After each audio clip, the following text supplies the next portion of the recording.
loved by all their friends and family. Grandpas, grandmas, mothers, fathers, sons, and daughters, everyone is here. They know that they'll never again be separated, never again be sick, never again be sad or cry, and they'll be able to live there together in heaven forever and ever. Flying low over the landscape, Joey was in awe. Everything was so beautiful.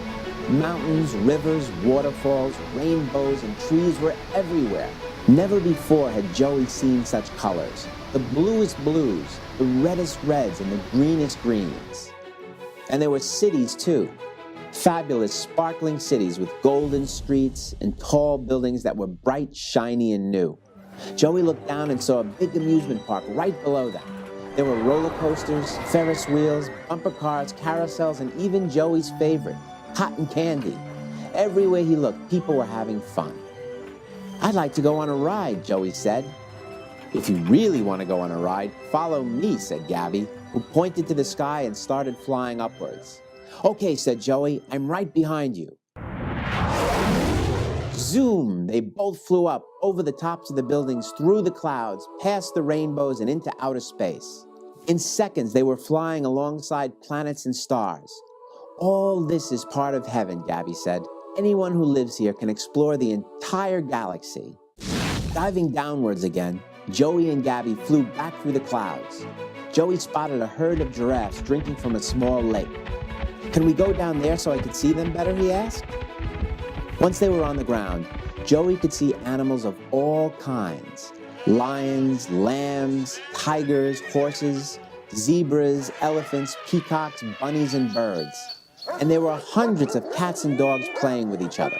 They all seemed to be having the best time. "Don't the animals ever fight with each other?" Joey asked. "No, they never fight. They all get along," Gabby said. "Everyone in heaven gets along. That's one of the very best things about living here." "Look up," Gabby said suddenly.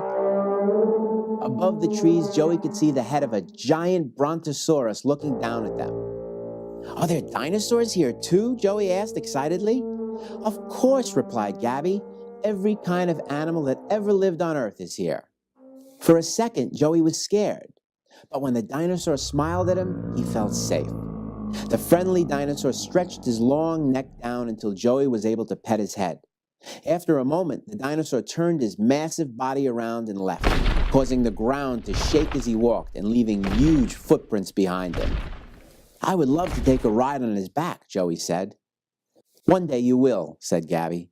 "But right now, it's time to show you the best part of heaven." Once again, they were flying through the air. Gabby pointed to a bright light in the distance and headed towards it.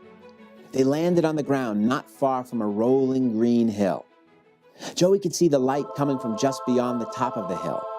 Colorful rays of yellow and orange and gold were streaming from the light in all directions. Gabby and Joey walked towards it. Joey stopped and looked in amazement. "I've never seen anything so beautiful in my whole life," he said.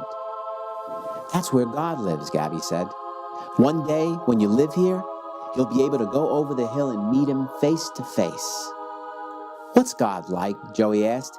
"He must be incredible." "Oh, he is," Gabby said. "He created all this. He created heaven so that all of us who love him could be happy. And this is his home. When people die, they come to live here. They leave their home on earth and they come to live in God's home, heaven." "I see," said Joey. "And everyone here is happy forever?" "That's right. But it's getting late now," Gabby said. "It's time to take you back to your house." Joey reluctantly hopped back onto the suitcase and the two of them took off. As they flew over the big jeweled gates once again, Joey turned his head back for one last look at heaven. He smiled brightly. When they got back to Joey's house, it was morning and almost time for Joey to go to school. "Thank you very much, Gabby," said Joey. "Heaven is the most wonderful place I've ever been to. I'm so glad you took me there." "You're very welcome," said Gabby. "I have to go now, but remember, even though you won't be able to see me anymore, I'll always be here very close by watching over you. That's my job." And with that, the little angel disappeared. Just then, Joey heard a knock on the door and his mother walked into his room. "Good morning, Joey," she said. it's time for school. Okay, Mom, but first I've got to tell you about heaven. You'll never believe it, but I was just there.